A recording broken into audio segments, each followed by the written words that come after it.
అరే ఏడున్నవురా? ఇంటికి పోయినావా? మన ఏరియాలో అడ్డబెట్టి రారా అన్నా.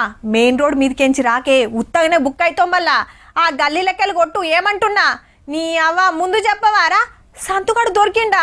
బేకర్గా ఉన్నవేమ్రా మామా. ఓ పారి వాట్సాప్ గ్రూప్లో చూడు, ఎవరన్నా పెట్టిండ్రేమో అని జాగ్రత్తలు తీసుకుంటురాటుల్లా. ఎందుకు అంటారా?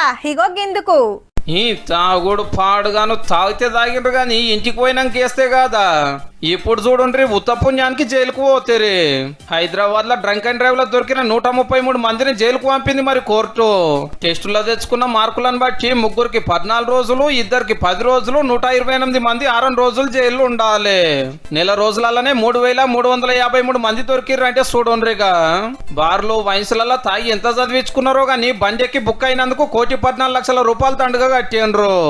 ఒకళ్ళ తాగినా గాని ఆటోలనో బస్సులనో పోమ్మంటే నారతమే ఎక్కుతాను. ఉరుకుడు ఊతుడు దొరుకుడు. ఒక్కొక్కరు తాగుడుకు కిక్కు మీటరే కక్కబట్టే. గా రిమ్మల బండ్లు నడిపి మంది పానాలకు ఇసరు పెట్టిన వాళ్ళు బొచ్చడు మంది. ఫైన్లు రాసినా, లైసెన్సులు రద్దు చేసినా, ఆఖరికి జైలుకు పంపినా ఎవ్వలింటలేరు. ఇంటోళ్లకు పరిశాను, నలుగుట్ల నాదాను.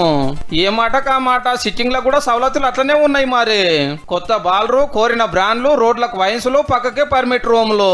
ఇంటికి పోత ఇంత వేస్తున్నారు, ఇట్లా దొరుకుతున్నారు.